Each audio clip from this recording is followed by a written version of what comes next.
Guys, welcome to our channel. আজকে জন্মাষ্টমী উপলক্ষে একটা সুস্বাদু রেসিপি নিয়ে চলে আসলাম। আজকের রেসিপিটা হলো তালের পিঠে। তো প্রথমে আমরা তালটাকে ছাড়িয়ে তালটা থেকে তালের পাল্প বের করে নেব।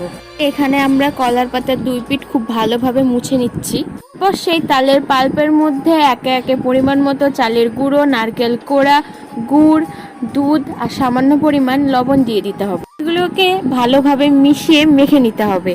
তারপরে উনুনটা জ্বালিয়ে তার উপর তাওয়াটা দিয়ে ভালোভাবে গরম করে নিতে হবে। পরে দুটো কলার পাতার মাঝে ময়দাটা দিয়ে রুটির মতো খুব ভালোভাবে বেলে নিতে হবে। তারপরে চাটুর ওপরে দিয়ে এপাশ ওপাশ খুব ভালোভাবে সেঁকে নিয়ে নামিয়ে নিলেই রেডি তালের পিঠে। যেটা গরম এবং ঠান্ডা 2 রকমই খেতে খুবই ভালো লাগে।